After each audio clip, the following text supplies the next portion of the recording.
Welcome and thank you for joining me today for Day 92 of Bible in a Year New International Version.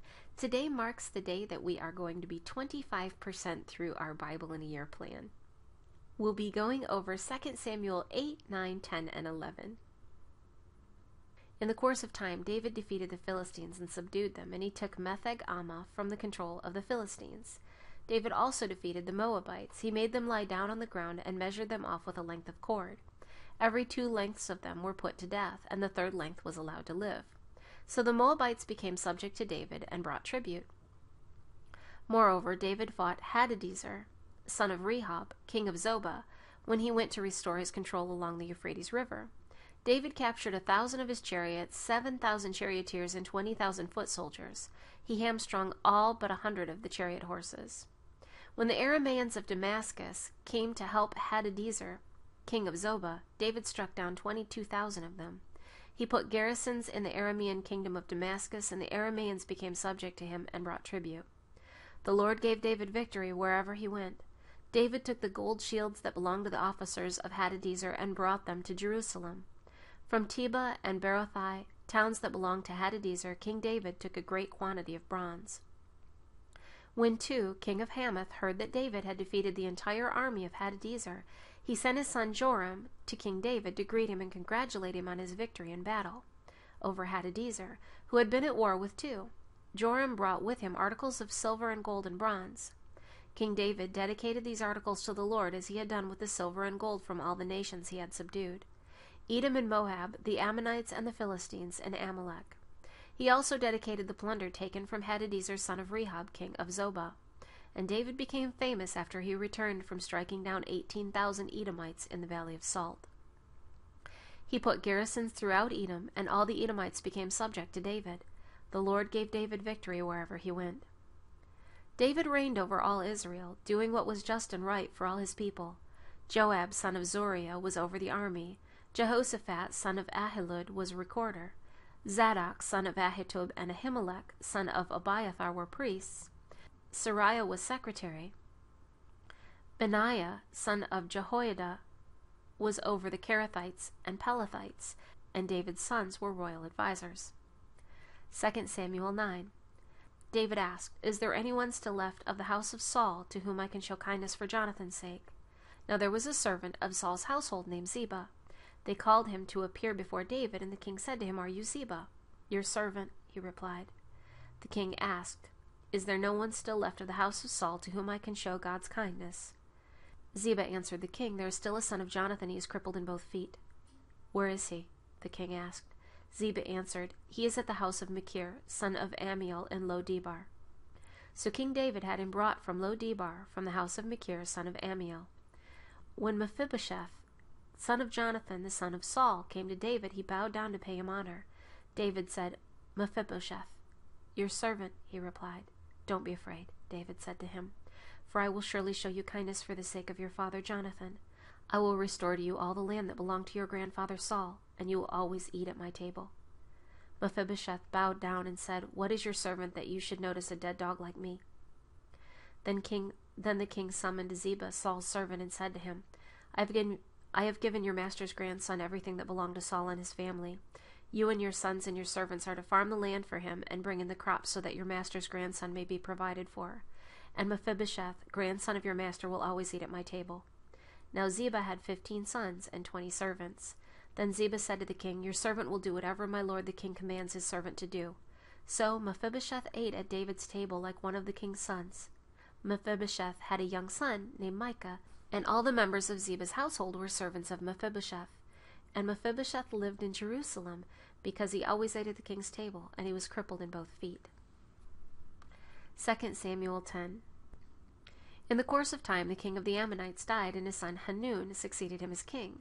David thought, "I will show kindness to Hanun, son of Nahash, just as his father showed kindness to me." So David sent a delegation to express his sympathy to Hanun concerning his father.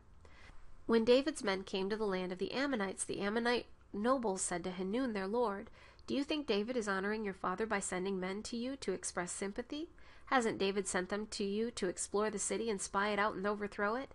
So Hanun seized David's men, shaved off half of each man's beard, cut off their garments in the middle of the buttocks, and sent them away. When David was told about this, he sent messengers to meet the men, for they were greatly humiliated. The king said, "Stay at Jericho till your beards have grown, and then come back." When the Ammonites realized that they had become a stench in David's nostrils, they hired 20,000 Aramean foot soldiers from Beth-rehob and Zobah, as well as the king of Maacah with 1,000 men, and also 12,000 men from Tob. On hearing this, David sent Joab out with the entire army of fighting men. The Ammonites came out and drew up in battle formation at the entrance to their city gate, while the Arameans of Zobah and Rehob and the men of Tob and Maacah were by themselves in the open country. Joab saw that there were battle lines in front of him and behind him, so he selected some of the best troops in Israel and deployed them against the Arameans. He put the rest of the men under the command of Abishai his brother and deployed them against the Ammonites. Joab said, "If the Arameans are too strong for me, then you are to come to my rescue, but if the Ammonites are too strong for you, then I will come to rescue you. Be strong and let us fight bravely for our people in the cities of our God. The Lord will do what is good in his sight." Then Joab and the troops with him advanced to fight the Arameans, and they fled before him. When the Ammonites saw that the Arameans were fleeing, they fled before Abishai and went inside the city. So Joab returned from fighting the Ammonites and came to Jerusalem. After the Arameans saw that they had been routed by Israel, they regrouped.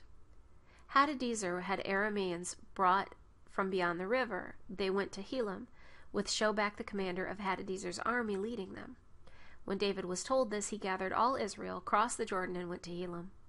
The Arameans formed their battle lines to meet David and fought against him. But they fled before Israel, and David killed 700 of their charioteers and 40,000 of their foot soldiers. He also struck down Shobak, the commander of their army, and he died there. When all the kings who were vassals of Hadadezer saw that they had been defeated by Israel, they made peace with the Israelites and became subject to them. So the Arameans were afraid to help the Ammonites anymore. 2 Samuel 11. In the spring, at the time when kings go off to war, David sent Joab out with the king's men and the whole Israelite army. They destroyed the Ammonites and besieged Rabbah. But David remained in Jerusalem. One evening David got up from his bed and walked around on the roof of the palace. From the roof he saw a woman bathing. The woman was very beautiful, and David sent someone to find out about her.